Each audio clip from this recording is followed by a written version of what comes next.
What we're first gonna do is use a clarifying shampoo, and that's to get all the product build up the dirt that's in your hair, because shampoo, this is the most important part. So if the shampoo is not right, if your scalp is not clean, you won't get a good silk press. So we'll do a clarifying shampoo. We'll shampoo you twice, and then we'll put a moisturizing shampoo on it, and then after that we'll do a moisturizing conditioner. Okay. And we'll deep condition you. Instead.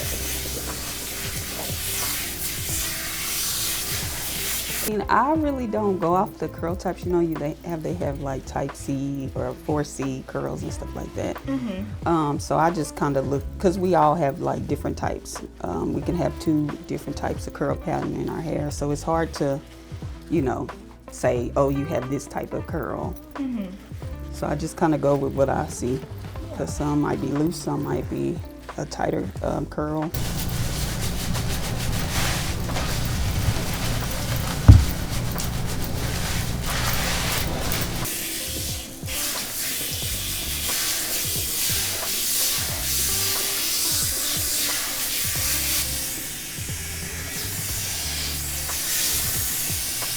So a silk press is just basically more like a hard press, to where it allows your hair to stay straight longer.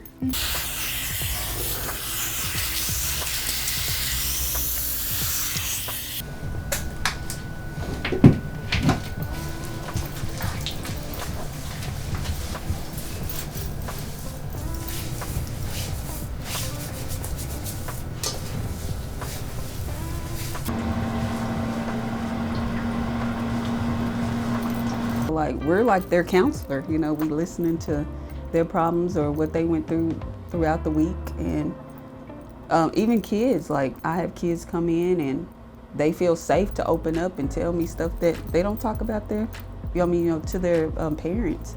And so, yeah, it is a safe place for certain people. Yeah, and so, yeah. Also, I feel like it's also ministry too, you know. I feel like this is my calling that God has given me to, you know, pour into his people. Okay. We'll go back to the room. Alrighty. And I'll clean this up real quick.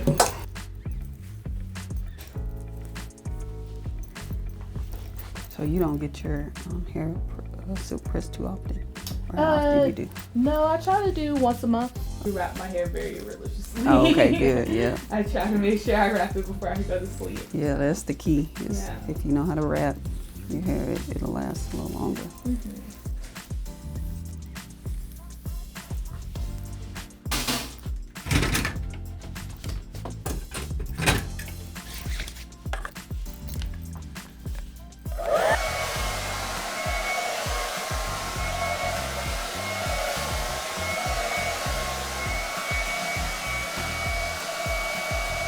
On my little hairline.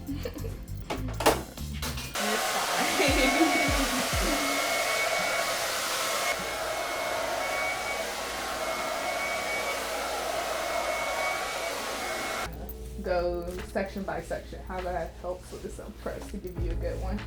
So, because you don't want any moisture on the hair, you don't want the hair to be wet or it revert back. So it will, like, you can straighten it and you'll, you know, hear the sound, you know. So you definitely want to make sure your hair is dry before you put the straightener on there, just so you can get a good silk press. If not, it'll revert back to its natural state. But I'm gonna use it one more time just to be safe. So I feel like when it comes to like the straightener, you can see a lot more heat damage, because versus when we used to get it done at home, like I don't remember having heat damage, you know. And it could have been because they used a lot of grease, you know. And that was a barrier, like a heat protectant to keep from damaging your hair, you know. It was like it coated the hair so it would protect the hair strand so it wouldn't get heat damage. And so I see now a lot of people, they don't properly use it. So I see a lot of heat damage because you're dealing with the temperature. Some people don't know what temperature to put it at, and then it just causes heat damage and it messes up the curl pattern. So tell me, what's your go-to heat temperature when doing your silk presses? So it's really based off of the hair texture. I usually try to start low, so maybe 275 to 3. I don't go over 270 or 225. I try to stay between that area, 300 or 275 to 325. You said it depends on the hair texture. Is it the curls you're referring to and how that looks, or is it like the thickness of the hair? It's the thickness, the coarse of it. If your hair is really coarse, then it needs, more heat to be able to straighten it. The clients were like, you've been doing their hair and now they're like bringing their daughter and their daughter's also here. Yeah, I have clients that either I'll do their parents' hair or their dad's hair, and then they come and I'm braiding their hair. Okay.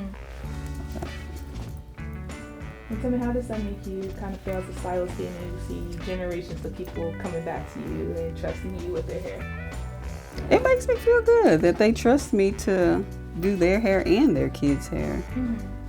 And that I guess that I'm doing something right. You have like for a hair or the thickness or stuff like that plays a role into which product you use? I know that like 4C hair, you want a product, any natural hair, you want a product that is a water base. You don't want to get anything with an alcohol base because it'll dry the hair out. And so since we're looking for moisture, you want something that would help with that.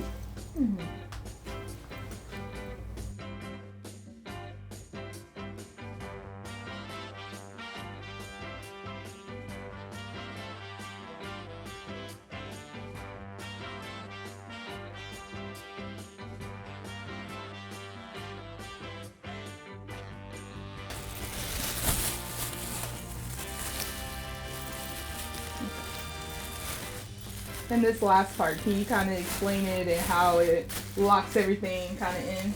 Yeah, so it's just kind of relaxing the cuticles, like just locking everything in that we've done and helping it to last a little longer. Because I'm not putting heat on it, it's going to be like a cool heat or a cool air.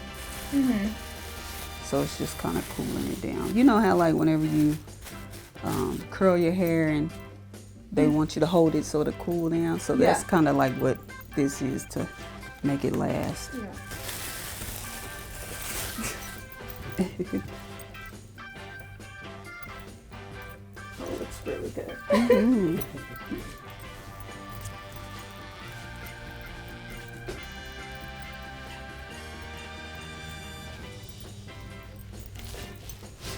You wear this to the back, or how do you?